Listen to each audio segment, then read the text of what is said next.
Bueno, quien ha intentado tender esos puentes entre el oficialismo y la oposición es el ministro del Interior, Gonzalo Blumel, con quien conversamos en vivo esta noche en esta edición de Mega Noticias Prime. ¿Cómo le va, ministro? Bienvenido, buenas noches. Juan Manuel, buenas noches.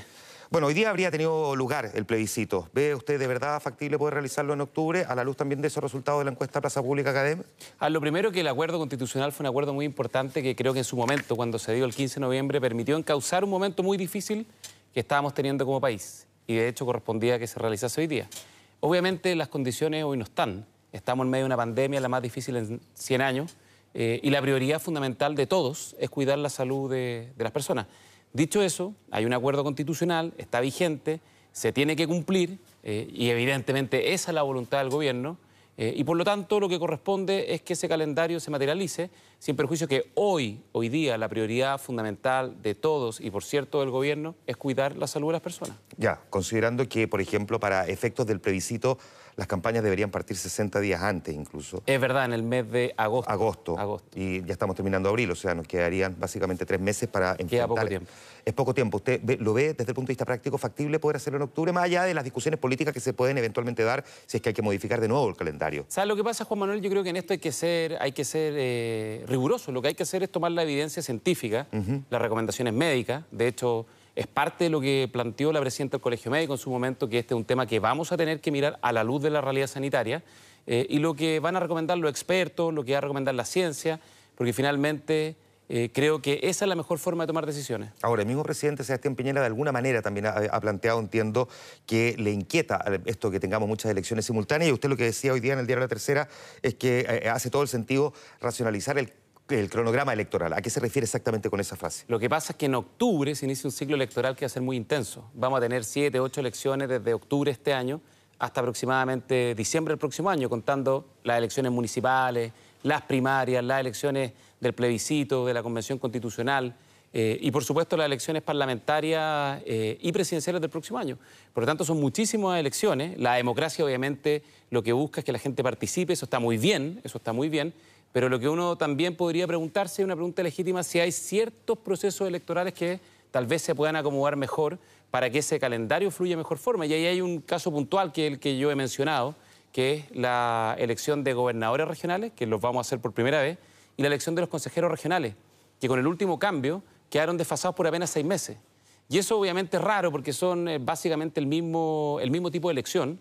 El gobernador regional va a tener una suerte como de congreso regional, por decirlo de alguna manera, que tampoco que el Consejo Regional suscita tanto entusiasmo en un sector político. Ahí, de hecho, es transversal, se escuchan algunas críticas respecto al rol del gobernador. Hay quienes consideran que como todavía ni siquiera queda del todo claro cuál es la figura, cuál es el poder que va a tener, si tiene sentido todavía elegirlo. Sí, pero más allá de eso, eso es parte del itinerario electoral, está vigente, hay que cumplirlo. Si el único punto es que hay cosas que uno podría pensar que podrían mejorarse. Y ahí hay un ejemplo concreto, porque además el hecho que estén separados, y esto es un efecto práctico que produce, es que a los consejeros regionales se les acortó el periodo de 4 años a 3 años y medio, porque la elección de los gobernadores regionales es 6 meses antes.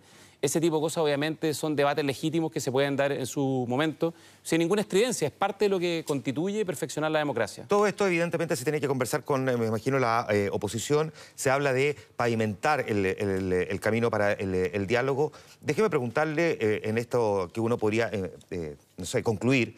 Después de 6 meses ya prácticamente usted enfrentando el cargo de ministro del Interior y además otro como ministro o secretario general de la Presidencia, ¿usted no considera que ese camino ya estaba lo suficientemente pavimentado? ¿Por qué ha costado tanto poder, no sé, alisarlo un poco? Bueno, porque posiblemente hemos tenido los 6 meses más difíciles, creo yo, desde el retorno a la democracia. Primero, todo lo que fue el estallido social, que vino acompañado además de un estallido de violencia muy fuerte, grave, muy difícil para el país. Después estamos teniendo la pandemia y vamos a tener, estamos teniendo en realidad ya, los efectos económicos, sociales que va a significar la pandemia en términos de destrucción o pérdida de empleo, de caída de nuestra economía. Eso va a afectar a las personas. Y por lo tanto yo creo que aquí hay que reflexionar seriamente con qué actitud queremos abordar este periodo tan difícil como país. Yo como ministro del Interior siempre lo que he buscado, mi sello, ha sido el diálogo, los acuerdos, porque creo que la colaboración finalmente es lo que permite a los países avanzar. ¿Cómo evalúa usted el rol de la oposición en esta situación puntual que estamos enfrentando? A ver, yo creo que en términos generales, la oposición ha estado en lo que tiene que estar, ha estado razonablemente bien en el sentido que en el Congreso votan los proyectos, están participando en los debates, hay legítimas diferencias, pero creo que se puede dar mucho más todavía. Creo que podemos avanzar mucho más. Mira, un buen ejemplo es lo que pasó en Portugal. En Portugal, el líder de la oposición, ¿qué es lo que le dijo el primer ministro? Le dijo, presidente, este es el momento de colaborar y le deseo coraje, nervios de acero y suerte, mucha suerte, porque su suerte va a ser nuestra suerte. Ahora, creo que en este momento estamos viviendo un momento tan difícil. Perdón, la escena política de Portugal es distinta a la chilena por su modelo propiamente tal. Por supuesto. Y porque tiene un líder de la oposición. Aquí usted en estricto rigor conversa con varias oposiciones al mismo tiempo. Está el Frente Amplio, está un sector progresista de la ex nueva mayoría, tiene la democracia cristiana. No es un solo sector de la oposición. No, por supuesto. Si tú has visto un poco la reflexión que se ha producido luego de lo que dijo el expresidente Lago, de que la oposición no había dado el ancho. Que es un planteamiento que ha sido compartido por otras figuras de la oposición como Gabriel Boric. ¿Usted lo comparte? Mira, yo creo que en términos generales, insisto, la oposición ha estado votando, ha cumplido su rol, pero creo que puede y debe hacer mucho más. Y yo creo que el llamado a la oposición en este momento, y esta es una opinión bien de fondo, yo creo que este es el momento de pausar o atenuar las diferencias. Por Chile yo creo que tenemos que tener la capacidad, mira, no anular las diferencias. No anularlas porque obviamente hay legítimas diferencias y ya van a venir los momentos de las elecciones donde le vamos a decir al país cuál es mi proyecto político, cuál es mi proyecto, o el gobierno y oposición. ¿Con quién se entiende usted en la oposición hoy día? A ver, ¿con quién tiene más cercanía y que puede ayudar a pavimentar ese camino? Hay sectores, bueno, la gente los conoce, hay sectores que son mucho más abiertos. Por ejemplo, en el caso de la democracia cristiana, en el caso del PPD, en algunos momentos el Partido Socialista, en otros momentos también ha tenido una oposición bastante dura.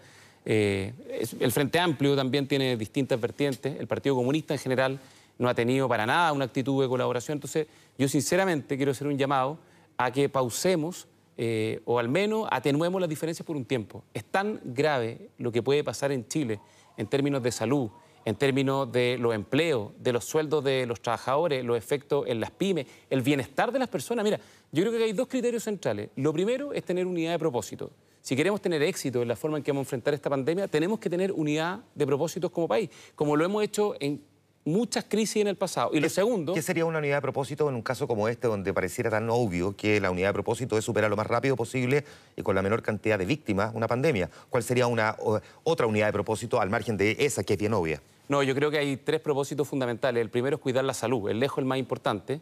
Y esa es la estrategia que hemos venido siguiendo de estas cuarentenas selectivas, de ir aplanando la curva. Que no la comparten, sin embargo, todos, incluso alcaldes de su propio sector. Entonces se genera una discusión también. Todos tienen el mismo objetivo, pero estrategias que son antagónicas a veces. Claro, pero para eso lo que hemos hecho es adoptar un plan de trabajo donde por una parte está la ciencia y por eso el Ministerio de Salud convocó a un grupo de expertos científicos, los mejores expertos epidemiólogos del país, para asesorar al Ministerio, al Gobierno y al Presidente en tomar las mejores decisiones.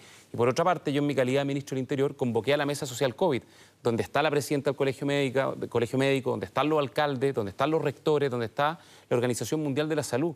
Y las medidas que se han tomado han permitido tener resultados mejores que los proyectados, en esto sin ningún triunfalismo, pero hemos tenido menos contagios que los que algunos proyectaron que íbamos a tener en este momento y por lo tanto tenemos que seguir por esa senda y por lo tanto, junto con la unidad de propósitos, que son esos tres propósitos, que creo que son cuidar la salud, también cuidar los ingresos, el bienestar de las personas y también transmitirle certeza al país. Creo que es muy importante transmitirle certeza porque la gente tiene miedo, está angustiada, tiene incerteza sobre el futuro por su salud, pero también por las condiciones que determinan la vida, como por ejemplo el trabajo, como por ejemplo el sueldo. Antes de pasarnos a esa proyección que usted está haciendo sobre cómo enfrentar estos desafíos, déjeme preguntarle, volviendo a la oposición, ¿le incomodó la reunión que mantuvieron algunos líderes de la oposición con el presidente argentino Alberto Fernández, donde él les sugiere que tienen que buscar la unidad para recuperar el poder? No, yo creo que fue un error. Yo creo que fue un error porque en este momento me parece que desviar la energía en ese tipo de objetivos y además... es una iniciativa que, digamos, está de alguna manera relacionada con lo que es la política exterior. En la política exterior, como país, siempre la seguimos como política de Estado, donde todos tenemos una posición común. Esa es una tradición muy bonita de nuestra política exterior y creo que teñir la política interna en este momento, cuando estamos enfrentando una pandemia donde lo que corresponde es colaborar y además que yo creo que si no colaboramos, la gente obviamente va a tomar distancia de la necesaria unidad de propósitos que te mencioné que tiene que tener el país. La gente espera que actuemos con grandeza en este momento. ¿Cómo se trabaja en este sentido con su propio sector político? Hemos visto a diputados votar en contra del veto presidencial por el indulto, llevándolo incluso senadores y también diputados de su sector al Tribunal Constitucional, un cuestionamiento respecto de cómo se trabajó la rebaja de la dieta, y hay varias otras discusiones también que se han dado no solo con parlamentarios, sino también con alcaldes de Chile Vamos. Usted es el jefe de gabinete y por lo tanto el líder del comité político propiamente tal. ¿Quién ordena a su propio sector? A ver, lo primero es que en términos generales la coalición de gobierno ha tenido una conducta muy comprometida con el gobierno. Hemos tenido problemas, hemos tenido dificultades. En el verano, de hecho, suspendimos el comité político porque tuvimos muchos conflictos. Pero en el último tiempo la coalición de gobierno ha apoyado en buena forma al gobierno. Ahora, el mensaje que obviamente yo le estoy planteando a la oposición naturalmente lo tenemos que aplicar en nuestro propio sector. La unidad y la colaboración tiene que ser la actitud que tiene que predominar. Porque creo que no hay otro camino, no hay ningún otro camino más efectivo que ese. Por lo tanto, en este minuto todos tenemos que tomar una decisión, que es sumarnos, digamos, y apoyar muy firme la conducción para enfrentar la pandemia, especialmente la conducción sanitaria. Si ¿cuál es el problema que uno ve?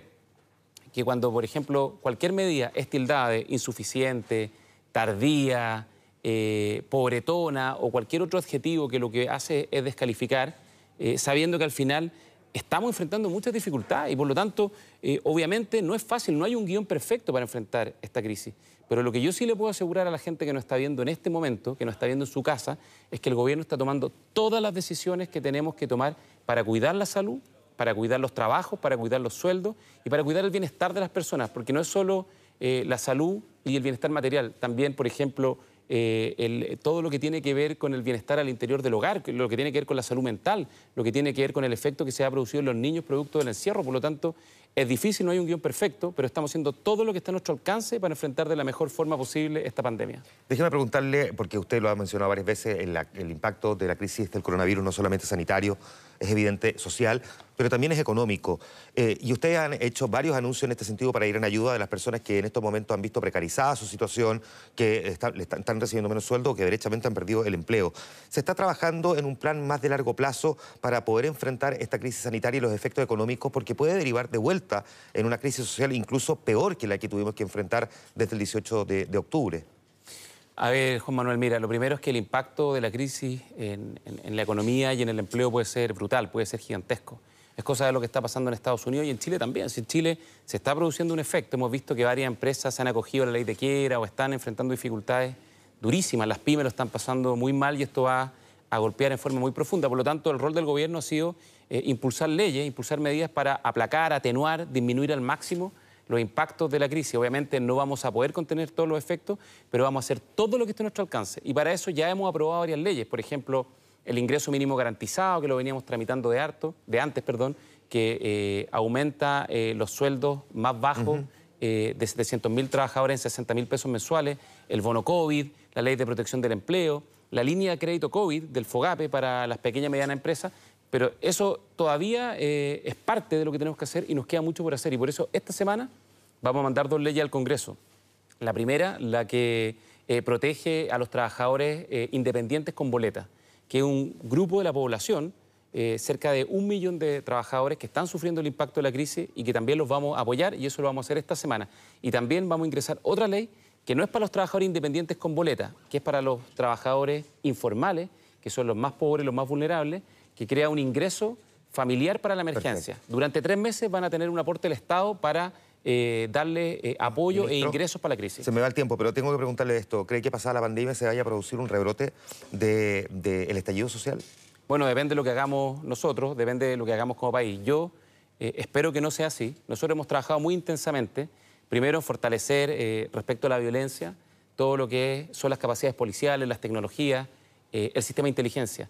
Pero los temas de fondo, que tienen que ver con las demandas sociales, los temas de fondo, tenemos que abordarlo y tenemos que consolidarlo. Había una hoja de ruta trazada que estamos impulsando que tenía 3 pilares fundamentales. 1, el itinerario constitucional, que ya está en marcha. 2, la agenda social. Se han aprobado varias leyes, pero nos queda una parte pendiente, la reforma previsional para quienes están en la AFP. Eso está pendiente, tenemos que llegar a un acuerdo. Y tercero, todo lo que tiene que ver con orden público y derechos humanos. Estamos impulsando la reforma Carabineros. Perfecto. Mañana se cumple un nuevo aniversario de la institución, así que aprovecho de mandarle un saludo a los 60.000 funcionarios hombres y mujeres que han cumplido un rol, creo que muy valorado por la ciudadanía para la pandemia, para asegurar el cumplimiento de la medida. Así que a todos los carabineros, un agradecimiento por el rol que han cumplido. Vamos a tener tiempo en la siguiente entrevista, sino aquí en la Radio Infinita, de conversar también sobre cómo se avanza en esa hoja de ruta. Ministro, muchas gracias por estar en vivo con nosotros en Mega Noticias Prime. Chao, gracias y buenas noches a todos los que nos están viendo. Gracias, ministro. Buenas noches. Gracias.